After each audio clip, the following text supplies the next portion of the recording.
الحمد لله نحمده ونستعينه ونستغفره ونؤمن به ونتوكل عليه ونعوذ بالله من شرور أنفسنا ومن سيئات أعمالنا من يهده الله فلا مضل له ومن يضلل فلا هادي له وأشهد أن لا إله إلا الله وأشهد أن محمدًا عبده ورسوله يا أيها الناس اتقوا ربكم الذي خلقكم من نفس واحدة وخلق منها زوجها وبث منهما رجالا كثيرا ونساء واتقوا الله الذي تساءلون به والأرحام إن الله كان عليكم رقيبا يا أيها الذين آمنوا اتقوا الله حق تقاته ولا تموتن إلا وأنتم مسلمون يا أيها الذين آمنوا اتقوا الله وقولوا قولا سديدا يصلح لكم أعمالكم ويغفر لكم ذنوبكم ومن يطع الله ورسوله فقد فاز فوزا عظيما أما بعد فإن خير الحديث كتاب الله وخير الهدي هدي محمد صلى الله عليه وسلم وشر الأمور محدثاتها وكل محدثة بدعة وكل بدعة ضلالة وكل ضلالة في النار أعوذ بالله من الشيطان الرجيم بسم الله الرحمن الرحيم وقال النبي صلى الله عليه وسلم إن في الجسم مضغة لحم إذا صلح صلح الجسد كله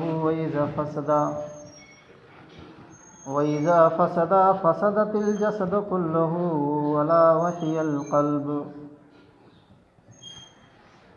اللهم قال رب اشرح لي صدري ويسر لي أمري واحلل عقدة من لساني يفقهوا قولي سبحانك لا علم لنا إلا ما علمتنا إنك أنت العليم الحكيم معزز سامعین کرام، حاضرین جمعہ، ہر قسم کی تعریف، بڑائی، کبریائی، حمد و ثنا اللہ رب العالمین کے لیے ہے، جو خالق کائنات ہے، مالک ارض و سما ہے، کل کائنات کا مربی اور پالنہار ہے، جس نے ہم تمام انسانوں کو اس دنیا فانی کے اندر مبعوث کیا۔ بعدہ درود و سلام نازل ہو اللہ رب العالمین کے بھیجے ہوئے تمام پیغمبروں پر، بالخصوص ہمارے آخری نبی تاجدار مدینہ احمد مصطفیٰ جناب محمد الرسول اللہ صلی اللہ علیہ وسلم پر بے شمار درود و سلام کے پھول نشاور فرما۔ اللہم صلی وسلم وبارک علیہ۔ خطبہ مسنونہ کے بعد نبی پاک صلی اللہ علیہ وسلم کی ایک چھوٹی سی حدیث آپ حضرات کے سامنے پڑھی گئی۔ اہل علم حضرات بخوبی جان گئے ہوں گے کہ میں کس موضوع کے تحت بات کرنا چاہتا ہوں۔ موضوع بڑا آسان ہے اور بیان کرنا بہت لمبا ہے۔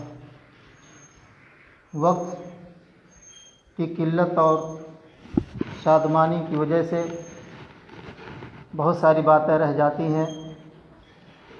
ضرورت اس بات کی ہے کہ اللہ تبارک و تعالی ہم تمام لوگوں کو جو بھی باتیں سنیں زیادہ سے زیادہ اس پر عمل کرنے کی توفیق عطا فرما، آمین یا رب العالمین۔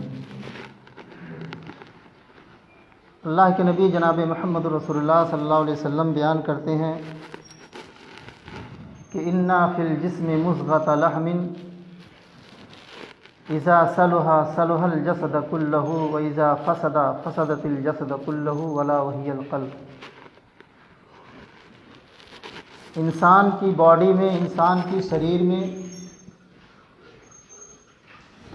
ایک چھوٹا سا گوشت کا لوتھڑا ہے.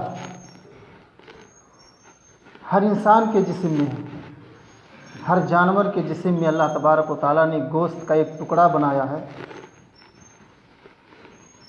وہ ٹکڑا، جسم کا وہ حصہ، گوشت کا وہ ٹکڑا جو دھڑکتا ہے، حرکت کرتا ہے، اور انسان کا وجود اس گوشت کے دھڑکنے کی وجہ سے ہوتا ہے. اذا صلح صلح الجسد کلہ، اگر اس شریر کا، وہ باڈی کا وہ حصہ اگر صحیح سالم رہا تو پوری شریر، پوری باڈی انسان کی صحیح سالم رہے گی. اگر گوشت کا وہ لوتھڑا خراب ہو گیا، وہ بگڑ گیا،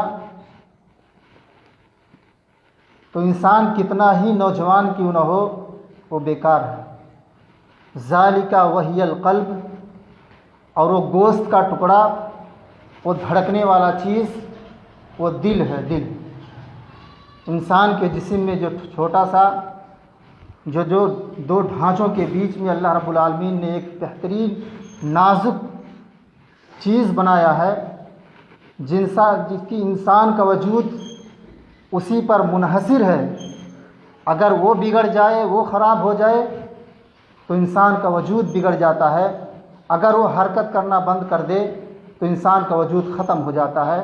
وہ دل ہے. دل، یہ دل ہر جانور، ہر مخلوق کے اندر اللہ تبارک و تعالیٰ نے ایک بہترین، ایک خاص پرجا بنایا ہے. پوری شریر، جسم کی پوری باڈی جس پر منحصر ہے، جس پر قائم و دائم ہے، وہ انسان کا وہی دل ہے. دل، جس طریقے سے ہم اور آپ انجن خریدتے ہیں کھیتوں میں چلانے کے لیے، پانی چلاتے ہیں، یا ہمارے پاس موٹر سائیکل ہے، اس میں جو لائنر پسٹن لگا رہتا ہے، یا اس میں جو آئل یا موبل ہم ڈالتے ہیں، اگر ہم اس کو نئی ایجنسی سے خرید کر کے لائے ہوں، اس میں لگا ہوا لائنر پسٹن اگر خراب ہے، اس میں پڑا ہوا موبل ڈپلیکیٹ ہے، تو موٹر سائیکل جہاں چاہے گی تہاں بیٹھ جائے گی، وہ دھواں پھینکنے لگے گی. ایسے ہی انجن کا بھی حال ہے. اگر اس میں لائنر پسٹن اگر خراب ہے تو منہ سے دھواں پھینکے گی، اور وہ جب چاہے گی اپنی مرضی سے وہ بجھ جائے گی، بند ہو جائے گی. ایسے انسان کی شریر کا وہ حصہ، یہ باڈی ہے جو دل ہے. اگر دل خراب ہو جائے، دل بگڑ جائے تو اس کی پوری باڈی، پوری شریر بگڑ جاتی ہے. اگر کسی انسان کا دل بگڑ جائے تو اس کا کیسے علاج کیا جائے، اس دل کا کیسے علاج کیا جائے، ابھی میں بتاؤں گا کہ دل کا علاج کیسے کیا جاتا ہے. جس انسان کا دل بگڑ جاتا ہے وہ جھوٹ بھی بولنے لگتا ہے، غیبتیں بھی کرنے لگتا ہے، اپنے بھائی کی زمین پر ناحق طریقے سے قبضہ بھی کر لیتا ہے، بڑا ہونے کے ناطے چھوٹے بھائی کو ستاتا بھی ہے، پڑوسیوں کے اوپر ظلم کرتا ہے، اپنی عورتوں کو مارتا اور پیٹتا ہے. غرضے کی تمام قسم کی برائیاں اس کے اندر پائی جاتی ہے، کیونکہ اس کا اصل دل خراب ہے. مسجدوں سے دور رہتا ہے، اللہ کا باغی بن کر کے اپنی زندگی کو بسر کرتا ہے، کیونکہ اس کا دل بگڑا ہوا ہے. اور جس آدمی کا دل بگڑ جائے اس کا پوری سماج، پوری سوسائٹی، پورا معاشرہ اسے بگڑ جاتا ہے. اسے اچھی بات اچھی نہیں لگتی، دین کی باتیں اچھی نہیں لگتی. جس طریقے سے یہ ٹوٹی پانی کا جو گر رہا ہے، اس کے نیچے دیکھو کائی جمع ہوا ہے، پانی گرتے گرتے کائی جم جاتا ہے، ایسے ہی انسان جب ایک گناہ کرتا ہے، ایک پاپ کرتا ہے، رب العالمین اس کے دل کے اوپر کالا نقطہ لگا دیتا ہے، ایک دھبا رکھ دیتا ہے۔ اگر وہ انسان اللہ سے توبہ استغفار کرتا ہے، اللہ سے معافی مانگتا ہے، تو دل پر لگا ہوا دھبا مٹ جاتا ہے، اور وہ انسان گناہ پہ گناہ کرتا جا رہا ہے، پاپ پہ پاپ کرتا جا رہا ہے، ظلم پہ ظلم کرتا جا رہا ہے، جھوٹ پہ جھوٹ بولتا جا رہا ہے، تو کالا دھبا جو دل پہ لگا ہوا ہے وہ بڑھتے بڑھتے پورا دل کالا ہو جاتا ہے، جسے بلیک ہارٹ کہا جاتا ہے، کالا دل۔ اور جس انسان کا پوری دل ہی کالا ہو جائے، اسے دین کی بات اچھی نہیں لگتی ہے۔ ابھی اس کائی پر پیر رکھو، پیر پھسل جائے گا، ایسے ہی دل پر جب کائی جم جائے گی تو دین کی باتیں پھسل جائیں گی، اسلام کی باتیں پھسل جائیں گی، اسلام کی باتیں اسے اچھی نہیں لگے گی۔ جناب محمد رسول اللہ صلی اللہ علیہ وسلم کے زمانے میں ایک آدمی کا دل بگڑا ہوا تھا، اسے محمد الرسول اللہ سے دشمنی تھی، قرآن کے ماننے والوں سے دشمنی تھی، نماز پڑھنے والے نمازیوں سے دشمنی تھی، خانہ کعبہ کا حج کرنے والے حاجیوں سے دشمنی تھی، نبی کے صحابہ سے دشمنی تھی۔ اتنا بڑا دشمن عرب کی سرزمین پر کہیں 50 کلومیٹر کی دوری پر نہیں تھا۔ اس نے اعلان کر دیا، اپنے ماننے والوں سے کہہ دیا کہ میرے ماننے اور چاہنے والے، اگر ہماری گاؤں سے، ہماری قریہ سے، ہمارے محلے سے، ہمارے علاقے سے اگر کوئی رسول کا ساتھی گزرے، کوئی مسلمان گزرے، تو اسے پکڑ لو، اسے رسیوں میں باندھو، اسے مارو، اسے قتل کرو، اسے اذیتیں پہنچاؤ۔ اتنا بڑا دشمن عرب کی سرزمین پر نہیں تھا، کیونکہ اس کا دل بگڑا ہوا تھا۔ بڑی بڑی محفلوں میں جانا، ناچ گانوں کی محفلوں میں شرکت کرنا، بڑی پارٹیوں میں بغیر اس کے شرکت کیے ہوئے کوئی بھی محفل ناقص اور ادھوری رہا کرتی تھی، مکمل نہیں ہوا کرتی تھی۔ اتنا بڑا شرکس، اتنا بڑا ظالم، اتنا بڑا مغرور، اتنا بڑا اللہ کا باغی، اتنا بڑا نافرمان عرب کی سرزمین پر محمد رسول اللہ صلی اللہ علیہ وسلم کے زمانے میں نہیں پیدا ہوا تھا۔ کہا پکڑ کے لاؤ صحابہ کو، ہم اسے قتل کریں گے۔ محمد کا ساتھی کہیں بھی مل جائے اسے ذبح کر دو، اسلام کا ماننے والا کہیں بھی مل جائے، قرآن کی تلاوت کرنے والا، مسجدوں میں جانے والا، نماز پڑھنے والا کہیں بھی مل جائے، اسے پکڑ کر کے ہمارے پاس لاؤ، ہم اسے اذیتیں دیں گے، اسے تکلیفیں دیں گے۔ اسی طریقے سے ہمارے سماج میں، ہمارے معاشرے میں جس انسان کا دل بگڑ جاتا ہے وہ مسجد میں داخل نہیں ہوتا ہے، اسے دین کا واسطہ اسے ختم ہو جاتا ہے، دین سے کوئی واسطہ نہیں رہتا۔ ابھی رمضان ہم سے گزرا ہے، لیکن بہت سارے ایسے لوگ ہیں ہمارے گاؤں ہی میں ہیں کہ ابھی مسجد کا رخ نہیں دیکھے ہیں، مسجد کا چہرہ نہیں دیکھے ہیں، مسجد میں داخل نہیں ہوئے۔ بتائیے سماج ان کے ساتھ کیا سلوک کرے؟ ایسے آدمی کے بارے میں جناب محمد رسول اللہ صلی اللہ علیہ وسلم کا آرڈر ہے، حکم ہے کہ ایسے انسان کو مسلمانوں کے قبرستان میں دفن نہ کیا جائے، اس کا نماز جنازہ نہ پڑھا جائے، اس کی شادی بیاہ میں شرکت نہ کی جائے، کسی بھی معاملے میں اسے شریک نہ ہوا جائے۔ یہ بائیکاٹ لگانا ہم علماء کے اوپر بہت ضروری ہے۔ اللہ کے نبی جناب محمد رسول اللہ صلی اللہ علیہ وسلم جب دنیا میں تشریف لائے تھے تو کتنی برائیاں تھیں، کتنی کمیاں تھیں۔ ایک خدا کو چھوڑ کر کے لوگ ہزاروں خداؤں کی عبادت کرتے تھے، لوگ لڑکیوں کو زندہ درگور کر دیا کرتے تھے، بہت ساری برائیاں تھیں، لیکن ایک ایک برائی کا خاتمہ کر دیا اللہ کے نبی نے، اس معاشرے سے، اس سماج سے، دنیا سے مٹا دیا۔ ہمارے پورے علاقے میں کتنے علماء ہوں گے؟ بے شمار علماء ہیں، لیکن معاشرے سے، اپنے سماج سے ایک برائی کا بھی خاتمہ نہیں کر پا رہے ہیں، ایک بھی برائی پر کنٹرول نہیں ہو پا رہا ہے۔ کیونکہ جب علماء بگڑ جائیں گے، علماء کے اندر بے دینی پیدا ہو جائے گی، علماء جب گمراہ ہو جائیں گے، علماء جب جہالت کی بات کرنے لگیں گے، علماء جب بے نمازی بن کر کے گھومیں گے، تو یہ دین اسلام کا کیا ہوگا؟ یہ مذہب اسلام کا کیا ہوگا؟ جنہیں اللہ کے نبی نے دین کا رہبر بنایا ہے، دین کا رہنما بنایا ہے، دین کا اغوا اور لیڈر بنایا ہے، جب اغوا ہی بگڑ جائے گا، دین کا رہبر ہی راستے سے بھٹک جائے گا، تو اسلام کی خدمت کون کرے گا؟ یہی وجہ ہے کہ آج ہم گلے پھاڑ پھاڑ کر کے، چلا کر کے منبر رسول پہ کھڑے ہو کر کے کہتے ہیں سماج کے اندر، لوگوں کے اندر کوئی بھی سدھار پیدا نہیں ہوتا ہے۔ کسی کو لائن پہ لانے کے لیے، کسی کو صحیح راستے پہ اسے لانے کے لیے سب سے پہلے خود اصلاح کی ضرورت ہے، اپنے آپ کو صحیح راستے پہ آنے کی ضرورت ہے، اپنے آپ کو صحیح راستے پہ آنے کی ضرورت ہے۔ اگر علماء میں اتفاق ہو جائے، مولویوں میں اتفاق ہو جائے، تو اللہ کی قسم مسجد کی چوکھٹ پہ کھڑے ہو کے بولتا ہوں، ایک بھی بے نمازی معاشرے میں نظر نہیں آئے، کوئی بھی آدمی غلط کام کرتے ہوئے نظر نہیں آئے گا، کیونکہ علماء بھی صرف برائی میں ملوث ہے۔ ہر قسم کی برائی دیکھو، ہر قسم کی کمیاں دیکھو، ساری کمیاں علماء کے اندر موجود ہیں۔ اسی طریقے سے جس کا دل بگڑ جاتا ہے، جس کا دل گندا ہو جاتا ہے، وہ برائی کو برائی نہیں سمجھتا، پاپ کو پاپ نہیں سمجھتا، وہ یہ نہیں جانتا جو رزق ہمارے گھر میں آ رہا ہے وہ کس طریقے کا ہے، حلال کا ہے حرام کا ہے۔ ایسے ہی محمد الرسول اللہ صلی اللہ علیہ وسلم کے زمانے میں ایک آدمی کا دل بگڑا ہوا تھا، اعلان کر دیا پورے مکہ، پورے مدینہ کے اندر کہ محمد کا ایک ساتھی کہیں ملے، اسے پکڑ کے لاؤ، اسے زندہ ذبح کر دو۔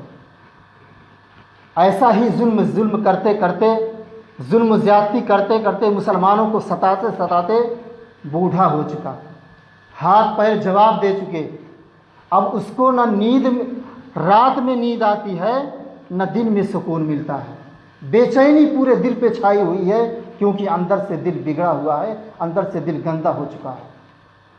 اللہ کے نبی نے 1400 سال پہلے جو کہا تھا، ان فی الجسم مضغۃ لحم اذا صلح صلح الجسد كله، اگر انسان کی شریر میں جو دل ہے، اگر وہ دل صحیح سالم رہا، وہ دل مضبوط رہا، تو پوری شریر، پوری باڈی مضبوط رہے گی۔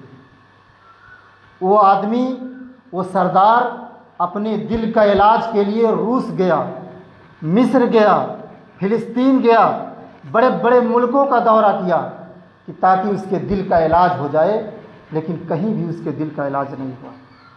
لوٹ کر کے مدینہ آیا، کسی نے کہا کہ ایک بار محمد الرسول اللہ کے پاس چلے جاؤ، نبی پاک کے پاس چلے جاؤ، ہو سکتا ہے تمہارے دل کا علاج ان کے پاس موجود ہو۔ وہ سردار کہتا ہے کہ میں کیسے جاؤں محمد کے پاس، میں نے محمد کے ساتھیوں کے اوپر بہت ظلم کیا ہے، بہت ستایا ہے، بہت پریشان کیا ہے، کتنوں کو میں نے قتل کر دیا ہے، کہیں ایسا نہ ہو میں ان کے پاس جاؤں وہ مجھے بھی قتل کر دے۔ تو اس آدمی نے کہا ایسا نہیں ہو سکتا ہے۔ کبھی بھی محمد الرسول اللہ صلی اللہ علیہ وسلم نے اپنے نفس کے لیے، اپنی جان کے لیے کسی سے بدلہ نہیں لیا۔ اس روئے زمین پر جب سے یہ دنیا قائم ہوئی ہے اور تا قیامت تک جب تک قائم رہے گی، محمد الرسول اللہ صلی اللہ علیہ وسلم سے بہتر انسان آج تک اس روئے زمین پر پیدا نہیں ہوا۔ کہا ایسا نہیں ہو سکتا ہے کہ تم سے بدلہ لیا جائے۔ کہا چلا جاؤں؟ کہا ہاں چلے جاؤ۔ وہ رات میں تیاری کرتا ہے، کھانے پینے کے سامان کو ایک پوٹری میں باندھ کر کے صبح کا انتظار کرتا ہے۔ صبح ہوتے ہی گھر سے نکل جاتا ہے اپنے دل کی علاج کے لیے، اپنے دل کی اصلاح کے لیے۔ کہاں پہنچتا ہے؟ محمد الرسول اللہ صلی اللہ علیہ وسلم کے دربار میں آتا ہے۔ صبح صبح کا سہانا وقت تھا، محمد الرسول اللہ صلی اللہ علیہ وسلم کے ساتھی صحابہ اپنے باغوں میں، کھجور کے کھیتوں میں کام کر رہے تھے۔ ایک صحابی نے نگاہ دیکھی، دوڑائی، مدینہ کی سیوان میں دیکھا کہ یہ سردار آ رہا ہے۔ اس نے اپنے ساتھیوں سے کہا کہ اے میرے ساتھی، یہ دیکھو ہمارا اسلام کا سب سے بڑا دشمن آ رہا ہے۔ سارے لوگ دوڑ پڑے، اور اس سردار کو مدینہ کی سیوان میں دوڑا کر کے اسے پکڑ لیا، رسیوں سے باندھا اور مسجد نبی کے کھمبے ملا کر کے باندھ دیا۔ کہا آج تجھے 10 سال کا بدلہ لیا جائے گا، ایک ایک صحابہ کے خون کا بدلہ لیا جائے گا، ایک ایک مسلمانوں کا بدلہ لیا جائے گا، جو اسلام کو تو نے نقصان پہنچایا ہے، اسلام کے ماننے والوں کو جو تو نے اذیتیں پہنچائی ہے، جو تو نے ظلم و زیادتی کی ہے، آج ایک ایک خون کے ایک ایک قطرے کا تم سے حساب لیا جائے گا۔ اللہ کے نبی جناب محمد رسول اللہ صلی اللہ علیہ وسلم تشریف لاتے ہیں۔ آپ نے فرمایا اے سردار، تم کو اپنی طاقت پر بڑا ناز تھا، بڑا غرور تھا، اپنی سرداری پر تم بڑے ناز اور گھمنڈ کیا کرتے تھے، آج ہمارے مٹھی میں آئے ہو، بتاؤ تمہارے ساتھ کیا سلوک کیا جائے۔ وہ سردار کہتا ہے کہ اے نبی پاک، اے مسلمانوں کے صحابہ، آپ کے ساتھی مجھے پکڑ نہیں پاتے، میری تلوار ایک ایک کی گردن اڑا دیتی، میں ایک ایک کے لیے کافی تھا، لیکن اے اللہ کے نبی، میں آپ سے ملنے کے لیے مدینہ آ رہا تھا اور آپ کے ساتھی مجھے زبردستی رسیوں میں باندھ کر کے لائے ہیں۔ آپ صحابہ کو ڈانٹنے لگے، کہا یہ کیا بدتمیزی ہے، جو آدمی مجھ سے ملنے کے لیے آئے تم اس کے ساتھ بدسلوکی کرو، اس کے ساتھ بدتمیزی کرو، چھوڑ دو ان کا ہاتھ، یہ ہم سے ملنے کے لیے محمد رسول اللہ صلی اللہ علیہ وسلم کی ملاقات کے لیے آیا ہے، ان کا ہاتھ چھوڑو۔ اللہ کے نبی اس سردار سے پوچھتے ہیں بولو کیسے آنا ہوا؟ کہا اللہ کے نبی صلی اللہ علیہ وسلم میں مصر گیا، روس گیا، یمن گیا، فلسطین گیا، بڑے بڑے ملکوں کا میں نے دورہ کیا اپنے اس دل کی علاج کے لیے، لیکن کہیں بھی میرے دل کا علاج نہیں ہوا، مجھے نہ رات میں نیند آتی ہے، نہ دن میں سکون ملتا ہے، نہ جانے مجھے کیا ہو گیا ہے، مجھے اداسی سی چھائی رہتی ہے۔ کسی نے کہا کہ مدینہ محمد رسول اللہ کے پاس چلے جاؤ، وہاں تمہارے دل کا علاج ہو جائے گا۔ اے مسلمانوں کے پیغمبر، یہی سوچ کر کے میں آپ کے پاس آیا۔ آپ نے فرمایا اسلام لے آؤ، جناب محمد رسول اللہ کے اوپر کلمہ پڑھ لو، لا الہ الا اللہ محمد الرسول اللہ کا کلمہ پڑھ لو، اللہ رب العالمین تمہارے دل کی برائی کو دور کر دے گا، تمہارے دل کا علاج کر دے گا۔ اس نے کہا کہ ٹھیک ہے، میں ایمان لانے کے لیے تیار ہوں۔ آپ نے صحابہ کو حکم دیا کہ مسجد نبی میں ان کے لیے پانی کا انتظام کیا جائے۔ صحابہ مشکیزوں میں بھر بھر کر کے پانی لائے۔ وہ سردار غسل کیا اور نئے کپڑے پہن کر کے جب تیار ہوا، اللہ کے نبی جناب محمد رسول اللہ صلی اللہ علیہ وسلم کے سامنے آیا۔ آپ نے اپنا دایاں ہاتھ بڑھایا کہ اے سردار، میرے ہاتھ پہ ہاتھ رکھ کر کے بیعت کرو اور کلمہ پڑھو، اسلام لے آؤ۔ اللہ کے نبی نے اپنا ہاتھ بڑھایا، سردار اپنا ہاتھ پیچھے کھینچ لیا۔ اللہ کے نبی نے کہا کہ ابھی تم ایمان لانے والے تھے، ابھی کلمہ پڑھنے والے تھے، کیا معاملہ ہے، کیا وجہ ہے، تم ایمان کیوں نہیں لائے؟ کہا مسلمانوں کے پیغمبر، میں نے اتنا بڑا ظلم کیا ہے، اتنا زیادہ گناہ کیا ہے، میں نے اتنے لوگوں کو انہی ہاتھوں سے قتل کیا ہے، اتنے لوگوں کو شمشان گھاٹ پہنچایا ہے، موت کے گھاٹ پہنچایا ہے۔ اے اللہ کے نبی، اگر میں ایمان لے آؤں، مسلمان ہو جاؤں، کلمہ پڑھ لوں، پھر بھی اللہ تبارک و تعالی ہمارے گناہوں کو معاف نہیں کرے گا۔ میں اتنا بڑا پاپی ہوں، اتنا بڑا گنہگار ہوں کہ ایمان لانے کے بعد بھی اللہ ہماری خطاؤں کو معاف نہیں کرے گا۔ آپ نے فرمایا ان الاسلام یہدی ما کان قبلہ، اے سردار قریش، اے بنی کلب کے سردار، ایمان لے آؤ، لا الہ الا اللہ محمد الرسول اللہ کا کلمہ پڑھ لو، اللہ رب العالمین تمہارے دل کی صفائی کر دے گا اور تمہارے دل سے اس قدر برائی اور گندگی کو نکال دے گا کہ جیسا تم نے کیا ہی نہیں ہے۔ وہ سردار کہنے لگا اللہ کے نبی، میں نے اتنا بڑا پاپ کیا ہے، اتنا بڑا گناہ کیا ہے، اتنا بڑا ظلم کیا ہے، شاید اللہ تبارک و تعالیٰ ایمان لانے کے بعد بھی ہماری خطاؤں کو معاف نہیں کرے گا۔ اللہ کے نبی نے پوچھا کہ اے سردار، تم کیے کیا ہو، کون سا گناہ کیے ہو؟ کہا اللہ کے نبی، میں نے 70 بچیوں کو زندہ زمین کے اندر بھانٹ دیا ہے، دفن کر دیا ہے، انہی ہاتھوں سے میں نے 70 بچیوں کو زندہ زمین کے اندر گاڑ دیا ہے۔ اللہ کے نبی نے جب یہ سنا کہا سردار تو نے یہ کیا کیا؟ کتنا بڑا پاپ تم کیے ہو، کتنا بڑا گناہ کیے ہو، تم یہ کیا کیے ہو؟ کہا اللہ کے نبی میں نے 17ویں بچی کو جب دفن کرنے کے لیے جنگل میں لے کے گیا، وہ معصوم سی بچی، وہ نونہال بچی، وہ چھوٹی سی توتلی زبان میں بولتی ہوئی بچی، میں اپنی بچی کا ہاتھ پکڑ کر کے جنگل کی طرف جانے لگا۔ اے اللہ کے نبی میں اسی بچی کو دفن کرنے کے لیے اپنے لخت جگر کو، اپنے نور نظر کو دفن کرنے کے لیے مٹی کھودنے لگا، قبر تیار کرنے لگا۔ اے اللہ کے نبی جب میں قبر کھود کر کے تیار کر دیا، میں نے اپنی اس معصوم سی بچی کی اس لخت جگر کے اس ٹکڑے کو دونوں بازو پکڑا، اس قبر کے اندر اتار دیا اور اوپر سے مٹی ڈالنے لگا۔ میری وہ لخت جگر چیختی رہی، چلاتی رہی، ابو جان مجھے دفن نہ کرو، میں آپ کے گھر نہیں جاؤں گی، آپ کا کمایا ہوا کھانا نہیں کھاؤں گی، آپ کا کمایا ہوا کپڑا نہیں پہنوں گی، لیکن میرے اوپر رحم کرو۔ اے اللہ کے نبی، اے مسلمانوں کے پیغمبر، ہمارا دل بگڑا ہوا تھا، ہمارا دل گندا تھا، اس بچے کی رونے اور چلانے کا اثر ہمارے دل کے اوپر کچھ نہیں ہوا، یہاں تک کہ میں اپنے اس آخری بچی کی آخری سانس کا انتظار کرنے لگا۔ میری وہ مینا، میری وہ لخت جگر، میری وہ توتلی سی زبان میں بولتی ہوئی بچی یہ دنیا چھوڑ کر کے چلی گئی۔ اے اللہ کے نبی اسی دن سے آج تک مجھے نیند نہیں آتی ہے، میرا سکون ختم ہو گیا، میرا دل کا چین ختم ہو گیا، میری دل کی جو آرزویں تھیں، جو تمنائیں تھیں، اے اللہ کے نبی، اے مسلمانوں کے پیغمبر، ساری تمنائیں، ساری خوشیاں میری ختم ہو گئی، اسی بچی کے ساتھ قربان ہو گئی۔ وہی بچی جب چیختی ہے، جب چلاتی ہے رات کے اندر، میرے کانوں سے اس کی چیخ و چلا ٹکراتی ہے، اس کی آواز ٹکراتی ہے، اے مسلمانوں کے پیغمبر میری نیند کھل جاتی ہے، مجھے سکون نہیں ملتا ہے، یہی سوچ کر کے میں آپ کے پاس آیا۔ اللہ کے نبی جناب محمد رسول اللہ صلی اللہ علیہ وسلم جب اس سردار کی بات سنتے ہیں تو زار و فطار رونے لگتے ہیں، آپ کی آنکھوں میں آنسو آنے لگتا ہے، اتنا روئے۔ صحابہ بیان کرتے ہیں کہ اتنا آپ نے کبھی کسی موقع پر نہیں رویا تھا جہاں آپ نے اس بچی کی داستان سننے کے بعد روئے۔